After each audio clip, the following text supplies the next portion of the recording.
तो बच्चों 7 MCQ से कंटिन्यू करेंगे। वहाँ से ज़रा थोड़ी वीडियो हमारी कट हो गई थी। तो लिखा हुआ है body moving along a circular path with an increasing speed possesses.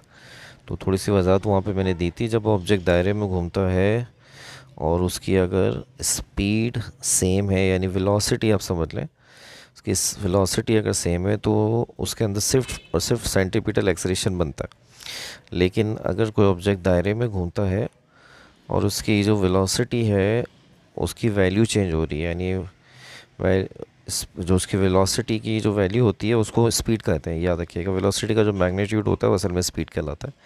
कभी कम हो रहा है, कभी ज़्यादा हो रहा है।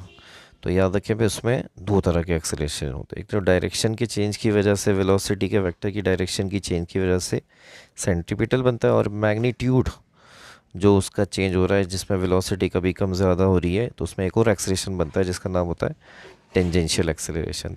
ये दोनों एक्सेलरेशन पाए जाते हैं। तो आपने इंक्रीजिंग स्पीड को ध्यान में रखना है। अगर इंक्रीजिंग स्पीड वगैरह ऐसे लिखा हुआ आता है तो उसके अंदर दोनों एक्सेलरेशन होंगे, याद रखिएगा। तो इसका सही जवाब जो है हमारे पास वो ये है, बोथ वो सेंटीपिटल एंड टेंजेंशियल एक्सेलरेशन इसका सही जवाब है हमारे पास। अच्छा जी, बात आगे करते हैं। फिर लिखा हुआ है आपके पास the unit of angular velocity. ये तो बहुत ज़्यादा आसान है। जब कोई ऑब्जेक्ट दायरे में घूमता है तो उसकी जो एंगुलर वेलोसिटी होती है उसकी यूनिट होती है हमारे पास रेडियन पर सेकेंड, उसकी यूनिट होती है।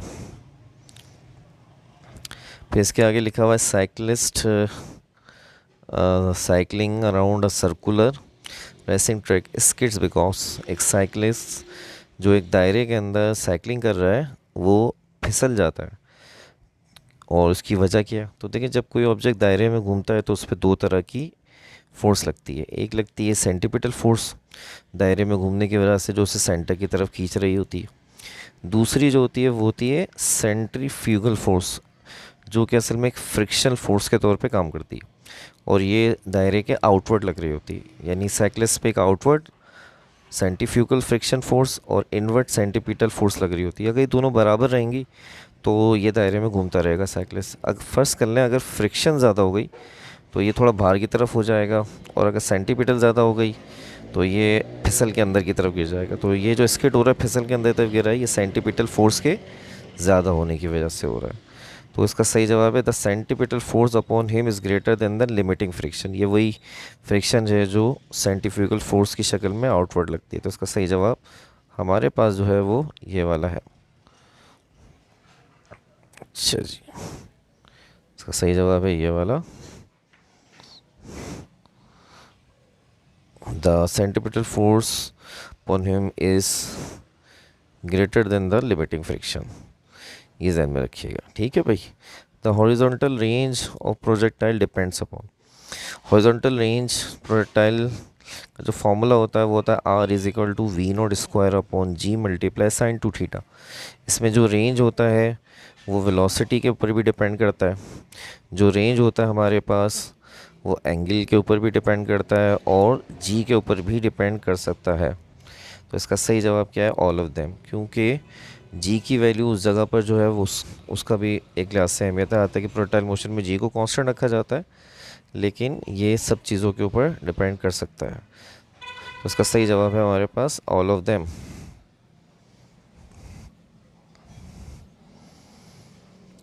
When the angular velocity of a disk increases, angular acceleration alpha and angular velocity omega r। देखिए, जब कोई ऑब्जेक्ट दायरे के अंदर घूमता है और उसकी एंगुलर वेलोसिटी बढ़ रही होती है तो उसका जो एंगुलर एक्सेलरेशन होता है वो एंगुलर वेलोसिटी दोनों एक दूसरे के साथ पैरेलल डायरेक्शन में आ जाता है। और अगर कोई ऑब्जेक्ट दायरे में घूम रहा है, उसकी एंगुलर वेलोसिटी कम है, तो उसकी एंगुलर वेलोसिटी और एंगुलर एक्सेलेरेशन एक दूसरे के अपोजिट हो जाते हैं। ये दोनों बातें ध्यान में रखिएगा। जैसे यहाँ पे जो पूछा गया है वो angular velocity of a disc वो क्या कह रहा है, इंक्रीज़ हो रही है। तो पता है एंगुलर एक्सेलेरेशन अल्फ़ा ओमेगा दोनों एक दूसरे साथ कैसे होंगे? दोनों की डायरेक्शन सेम होगी, दोनों एक दूसरे के साथ पैरेलल होंगे बच्चों। इसके बाद the angle between centripetal and tangential acceleration circular motion. तो सेंटीपिटल सेंटर की तरफ लगता है और टेंजेंशियल जो होता है वो टेंजेंट बन के लगता है। तो अगर टेंजेंट और सेंटीपिटल की सेंटर वाली डायरेक्शन को आपस में मिलाएं तो इनके दरमियान एंगल जो होता है वो याद रखिएगा वो होता है 90 डिग्री का। 1 radian is equal to 1 radian असल में उस एंगल को कहते हैं जिसमें रेडियस और आर्क लेंथ बराबर हो जाता है, और ये वो एंगल है जो सर्कल के सेंटर में बनता है जब रेडियस और आर्क लेंथ बराबर होता है। तो इसको हमने पहले भी डिस्कस किया था। तो इसका सही जवाब है हमारे पास 57.3 डिग्री। सही जवाब है इसका 57.3 डिग्री, ये इसका सही जवाब है। A bullet is fired horizontally with 20 metre per second in the absence of air friction, its horizontal velocity component after 2 second will be. तो ये सिर्फ कंफ्यूज करने वाला एमसीक्यूज है। जब हम किसी ऑब्जेक्ट को प्रोजेक्टाइल मोशन में फेंकते हैं तो आप याद रखें कि उसका हॉरिजॉन्टल वेलोसिटी का कंपोनेंट सेम रहता है, ठीक है। तो उसका आप इस क्योंकि ये बुलेट जो है हॉरिजॉन्टल डायरेक्शन में फेंकी गई मारी गई है 20 मीटर पर सेकेंड में, तो इसका वर्टिकल वेलोसिटी कंपोनेंट तो सेम चेंज हो जाएगा, लेकिन हॉरिजॉन्टल कंपोनेंट जो है सेम रहेगा। और हॉरिजॉन्टल डायरेक्शन होने की वजह से 20 मीटर पर सेकेंड असल में इसका हॉरिजॉन्टल कंपोनेंट के तौर पे भी काम करेगा। तो इसके हॉरिजॉन्टल वेलोसिटी कंपोनेंट 2 सेकंड के बाद भी यही वैल्यू रखेगा जो कि अभी आपको नज़र आ रही है 2 मीटर पर सेकंड। अच्छा, थोड़ा सा आगे पीछे एमसीक्यू हो गया, सॉरी। तो इसका सही जवाब है 20 मीटर पर सेकंड।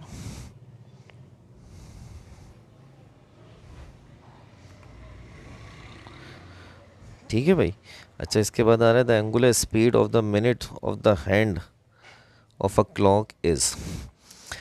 जो हमारे हाथ में जो घड़ी होती है उसके अंदर जो मिनट का हैंड होता है वो एक दायरा बनाता है, और जब वो दायरा बनाता है तो उसका जो एंगल होता है दायरे का वो होता है 360 डिग्री, जिसको जब आप रेडियन के यूनिट में लेते हैं तो वो रेडियन की यूनिट में बन जाता है 2 पाई।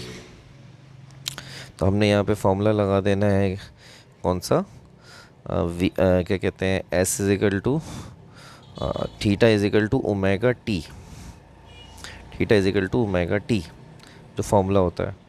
तो theta equal to omega T का फॉर्मूला होता है, तो उसमें और जो टी है वो थीटा के नीचे डिवाइड करेगा, इस तरह आपको इसकी एंगुलर वेलोसिटी मिल जाएगी।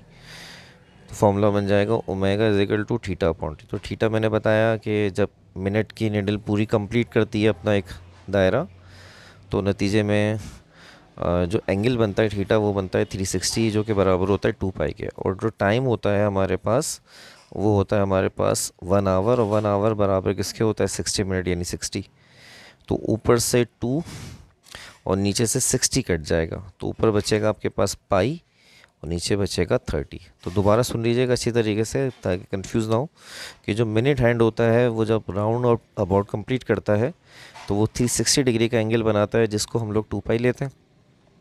और जो ये टाइम कवर करता है वो 1 आवर, जो कि इक्वल टू 60 मिनट होता है। तो फॉर्मूला होता है theta omega is equal to theta upon T. तो आपने थीटा की जगह रखना है एंगल 2 पाई और टाइम की जगह पर रखना है 60। तो 2 पाई और चला 60 कटेगा 2 और 60, तो पाई अपॉन 30। तो इसका सही जवाब आपके सामने ये रहा। ये हाईलाइट नहीं हो पाएगा क्योंकि ये फॉर्मेट में है, तो कोई बात नहीं। इसका सही जवाब है pi upon 30। A projectile is fired at an angle theta with the horizontal its velocity will be minimum at।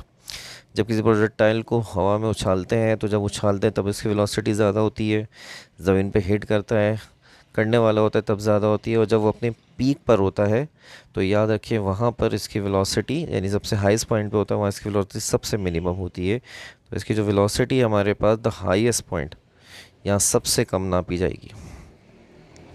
A projectile is thrown upward with a certain velocity, its time of flight will be minimum if it's launched at an angle of। जब किसी projectile को हवा में फेंकते हैं तो अगर उसको प्रोजेक्ट करने वाला एंगल छोटा होगा तो वो छोटा रास्ता बनाएगा और टाइम कम लगेगा, और अगर उससे बड़े एंगल से प्रोजेक्ट करेंगे तो ज़्यादा टाइम लेगा, बड़ा रास्ता बनाएगा ज़्यादा टाइम लेगा। तो इसने बोला है कि कम टाइम ऑफ फ्लाइट जो होना चाहिए वो मिनिमम होना चाहिए लिखा हुआ है, तो उसके लिए एंगल भी छोटा होना चाहिए। तो इसलिए इसका सही जवाब जो है हमारे पास वो ये वाला एंगल है 30 डिग्री, जो सबसे छोटा एंगल है। If R is the radius of circular path of an object its linear acceleration A and angular extension alpha. तो इसका सही जवाब क्या होगा? तो ये रिलेशन होता है हमारे पास a is equal to r alpha.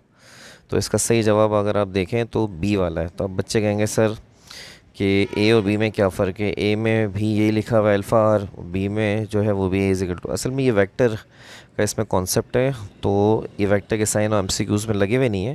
तो इसका सही जवाब होता है a vector is equal to r vector cross alpha vector. तो इसमें अगर आपने अल्फ़ा पहले और आर बाद में करा तो क्रॉस की इस तरह बदलने से डायरेक्शन बदल जाएगी। तो इसका सही जवाब जो है वो आपके सामने है, ये वाला a is equal to r alpha. आप भी याद रखिएगा, भूलिएगा नहीं। The motion on a curved path in which one component of velocity remain constant and other component is variable। एक ऐसा कर्व पाथ पे होने वाला मोशन जिसमें एक वेलोसिटी का कंपोनेंट कांस्टेंट रहता है, दूसरा बदल जाता है। प्रोजेक्टाइल मोशन की डेफिनेशन है, इसको प्रोजेक्टाइल मोशन कहा जाता है। ठीक है भाई, ये प्रोजेक्टाइल मोशन है। प्रोजेक्टाइल मोशन की डेफिनेशन एक्चुअली लिखी हुई है। तो ये हमारे चैप्टर नंबर 4 के भी एमसीक्यूज़ कंप्लीट हो गए। 2 वीडियोस में हो गए, एक में वीडियो ज़रा रुक गई थी, तो ये सेकंड वाली वीडियो में से कंप्लीट कर दी है। तो इंशाल्लाह ताला और मज़ीद चैप्टर की वीडियोस के साथ मिलते हैं। उम्मीद है इसमें इंशाल्लाह आपको सारे मामला समझ में आ गए होंगे। ठीक है बच्चों, अपना ख्याल रखिएगा। अल्लाह हाफ़िज़।